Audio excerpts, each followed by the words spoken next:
ഹേ everyone, ഞങ്ങൾ വാദി ഹവർന്ന് നേരെ ഇറങ്ങിയിട്ട് പോകുന്നത് ഡെസേർട്ടിലോട്ടാണ്.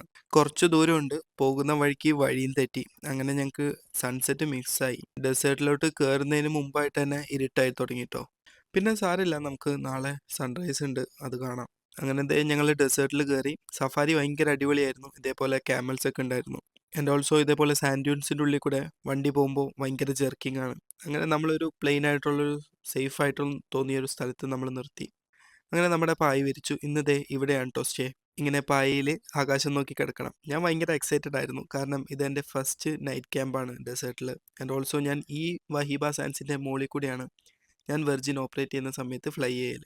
അപ്പം ഞാൻ ഈ സാൻഡ്സ് മുകളിൽ നിന്ന് കണ്ടിട്ടുണ്ട്. ഇന്നിപ്പോൾ അവിടെ നിൽക്കുമ്പോൾ ഭയങ്കര ഹാപ്പിയാണ്.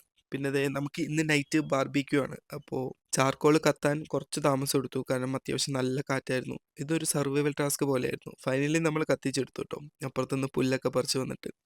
ദേ നമുക്ക് ഇനി കഴിക്കാനുള്ള ഫുഡും വെജിറ്റബിൾസ് ഒക്കെ റെഡിയാക്കിക്കൊണ്ടിരിക്കുകയാണ്. എന്താ പറയുക, ഭയങ്കര ഒരു അടിപൊളി ഫീലിംഗ് ആയിരുന്നു. ഫുഡ് കാര്യങ്ങളൊക്കെ നമ്മുടെ അടുത്തുണ്ടായിരുന്നു. പക്ഷേ ബാക്കി കാര്യങ്ങളൊക്കെ ഭയങ്കര പ്രിമിറ്റീവ് ആയിട്ടുള്ള ഒരു സാധനങ്ങളാണ്. നമുക്ക് ടെൻറ്റ് കാര്യങ്ങളൊന്നുമില്ല. നമ്മൾ ഇതേപോലെ പായിൽ ആകാശം നോക്കിയിട്ട് ഇങ്ങനെ കിടക്കണം. പിന്നെ ഞങ്ങൾ എല്ലാവരും വേറെ വേറെ നാഷണാലിറ്റീസ് കാരണം ഞങ്ങൾ കുറേ കാര്യങ്ങളൊക്കെ സംസാരിച്ചിരുന്നു ഫുഡൊക്കെ കഴിച്ചിട്ട്. പിന്നെ കുറച്ചൊന്ന് പേടിയായിട്ടോ. കാരണം ഫുള്ള് ഇരുട്ടാണ്. അങ്ങനെ ദേ കിടന്നുറങ്ങാൻ പോവാണ്. അപ്പോൾ ബൈ, സി യാ.